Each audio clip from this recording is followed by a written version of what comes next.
A Operação Prato foi uma investigação da Força Aérea Brasileira envolvendo avistamentos em massa de OVNIs e que foi mantida em sigilo por muitos anos, sendo liberado parte de documentos somente no ano de 2004. O detalhe interessante que chamou muita atenção na última semana é que Luiz Elizondo, ex-diretor do Programa de Investigação de Ameaças Aeroespaciais do Pentágono, citou esse caso em algumas entrevistas, inclusive conhecendo muitos detalhes do que aconteceu na época. Essa investigação aí do governo brasileiro foi tão detalhada e colheram tantas provas de vídeos e imagens que é considerada como uma das maiores investigações envolvendo supostos OVNIs do mundo. Segundo alguns analistas, esse fato ufológico só perde para o caso Roswell, que aconteceu lá nos Estados Unidos.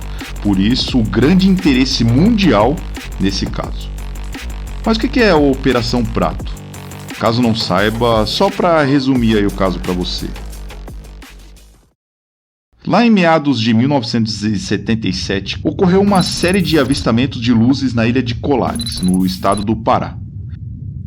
Até aí tudo bem, mas o problema foi quando essas luzes começaram a atacar as pessoas, é isso mesmo. Como se não bastasse a onda de avistamentos, em pouco tempo, de acordo com os registros, as luzes começaram a lançar uma espécie de foco de luz nas pessoas que acabavam sendo acometidas de pequenas queimaduras. E na maioria das vezes as vítimas eram quase sempre mulheres.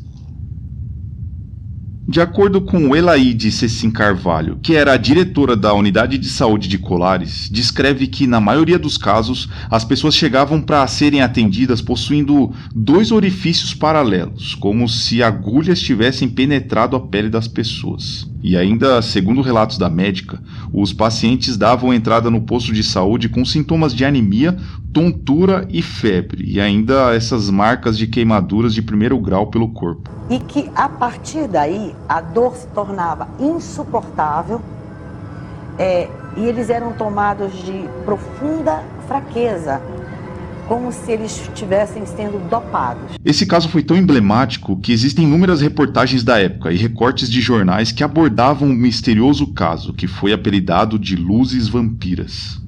Muitos pescadores e caçadores também foram atacados pelas tais luzes, e com isso, uma espécie de histeria coletiva se espalhou pela cidade. Tanto que a economia da região foi afetada negativamente, porque a subsistência de Colares e arredores ali dependia quase que exclusivamente da caça e da pesca. Com isso, o prefeito da cidade ali na época, José Eudone Favacho de Oliveira, precisou enviar um ofício solicitando o auxílio da Força Aérea Brasileira para que estivesse ali presente na região para combater ou, pelo menos no mínimo, investigar a situação. Foi aí que a Força Aérea Brasileira entrou na jogada e realizou uma investigação oficial envolvendo esse caso aí de Colares. Uma equipe liderada pelo capitão Uirangi Holanda foi designada para investigar os avistamentos de OVNIs e os ataques aí das luzes misteriosas. Lá eles realizaram uma investigação histórica, conseguindo documentar os fenômenos, capturando fotos, vídeos e relatos de testemunhas locais.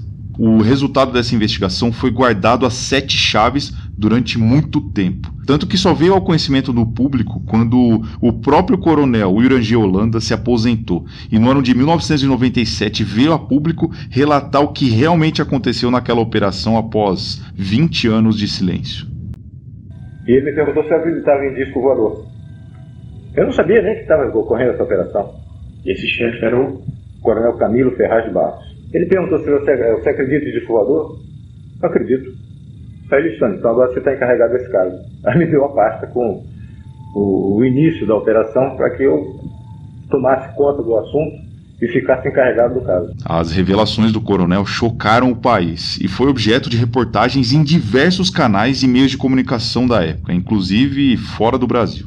Tudo começou com uma luz no céu. Em seguida, uma série de ataques a pessoas. Depois, o pânico tomou conta de uma região inteira e a população se armou para combater os seres extraterrestres. Fatos reais ou um delírio coletivo?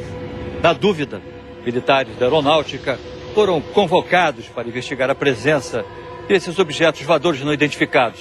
Aí quando chegou o ano de 2004, a FAB liberou parte dos documentos da operação, contendo relatórios e algumas fotografias captadas pela equipe. Infelizmente, vídeos gravados jamais serão liberados por se tratarem de documentos classificados como ultra secretos. E falando de legislações, é muito provável que esse status da documentação jamais mude. E por isso, nunca veremos esses registros em VHS, infelizmente. O assunto Operação Prato voltou a pipocar na internet porque, recentemente, as entrevistas de Luiz Elizondo, lá nos canais dos Estados Unidos, ganharam muita repercussão, principalmente porque ele foi um oficial da inteligência militar que atuou no Pentágono. Por muitos anos foi o diretor do Programa Avançado de Identificação de Ameaças Aeroespaciais, o AATIP, na sigla em inglês. Um projeto do governo dos Estados Unidos destinado aí para investigar fenômenos aéreos não identificados.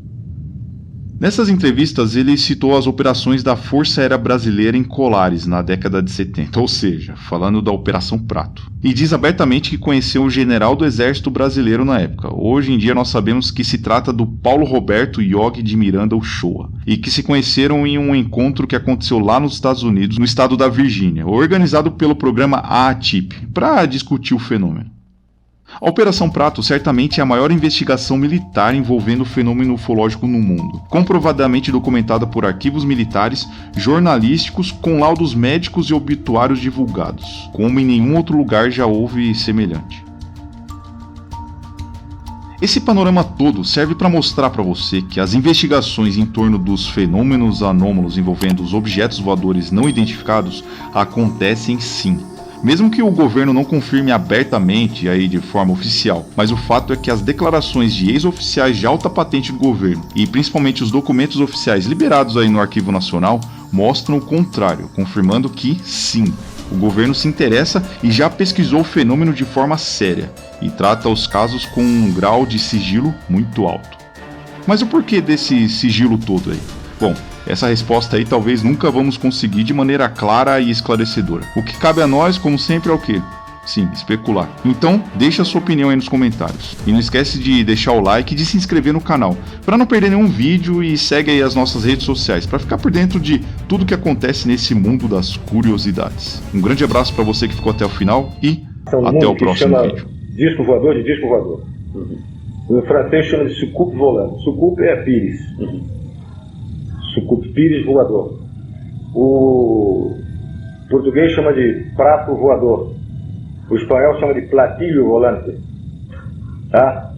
O inglês chama de flying saucer. É o pires. Eu sabia até como é que o russo chama também, mas não é disco voador. Não é. Tá?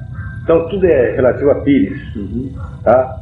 Como a gente nomeia algumas operações, é uma espécie de código, e esse não podia ficar muito afastado da finalidade real da operação, não se poderia chamar Operação Disco Voador.